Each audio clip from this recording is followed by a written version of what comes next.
Good morning. Welcome back into Wake Up America. We're now into the third day of summer, and as temperatures continue to warm up across the country, how can we make sure kids are staying safe in the back seats of cars? Yeah, a boy in Texas has become the fifth toddler to die in a hot car alone this year, with experts saying this is 100% preventable. For more on this, let's bring in medical doctor and psychiatrist Dr. Yalda Safai. Welcome to Wake Up America. We see this happen time and time again. We have a child who died in Texas as his mother, she ran inside the home. So we really want to bring awareness to this. Unfortunately, this keeps happening. Want to get your thoughts on what's going on. Of course. So this is actually especially important for parents with toddlers and infants under the age of 3. So at that young age, their bodies are not able to regulate temperature like we do as adults.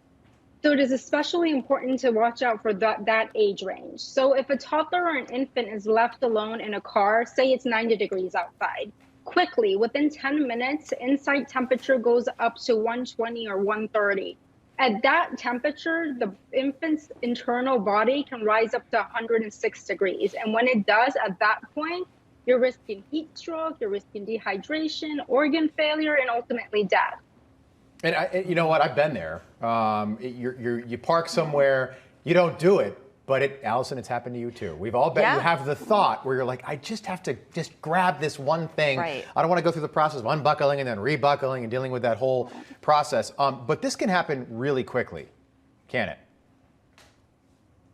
Yes, of course it can. Actually, majority of cases have been accidental. Nobody purposely leaves their kid in a car, usually on a hot day. We usually say, in order to prevent something like this, always look before you lock. And also, it's really helpful to put something essential that you need, like your purse or your laptop or something for work, in the back seat.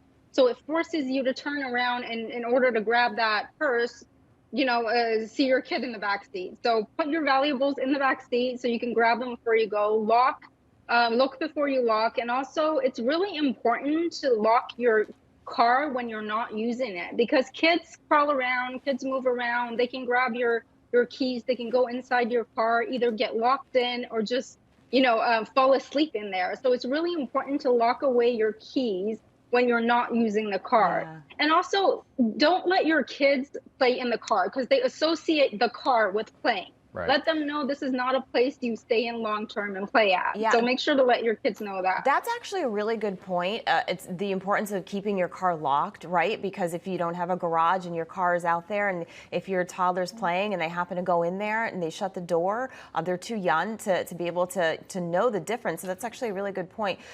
What are some of the signs of heat stroke in toddlers? Because they're also outside, they're at summer camps. What should parents be on the lookout for? Of course, the person starts getting drowsy. They first of all have to spike the temperature. Usually when core body temperature is 104 to 106, that's when really heat stroke starts to sit in.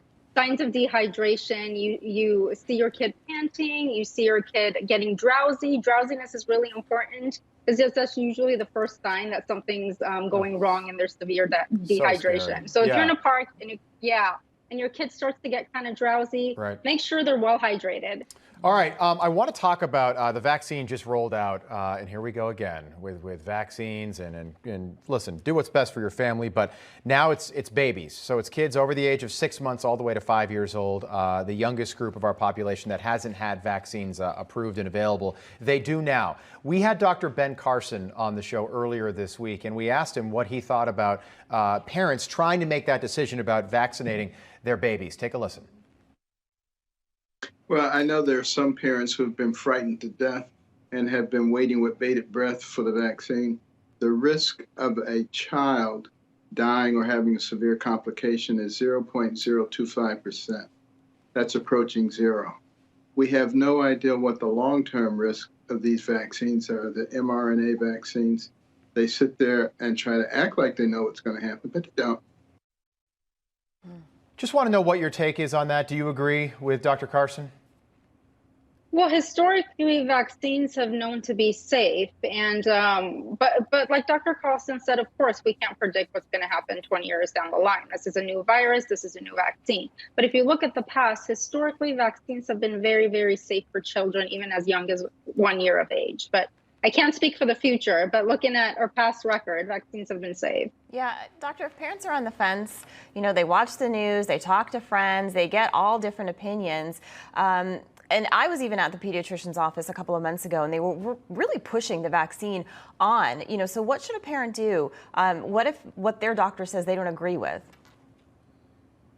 Well, I mean, you have to do what's right for your child, and you should be well informed and well educated on this. If your child is immunocompromised, if your child gets sick easily, it might be a good idea to follow the science and get vaccinated. But historically with COVID, it hasn't shown like much complications in children, not as much as adults. So if you're hesitant and want to wait, I mean, that's up to you, and you can totally do that. But like I said before, vaccines have been found to be safe in children, and we've been vaccinating kids for decades now. So do what's right for your kid. I'm hesitant with a new vaccine. These are experimental vaccines still, and I'm not quite there, and I've got kids in that age group.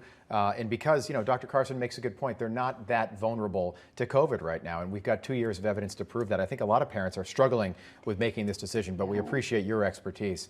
Good to see you again. Thank you. All right, we've got a lot more coming up this morning. Yep, we've got a lot more coming up this morning on Wake Up America. Stay with us. We'll be right back.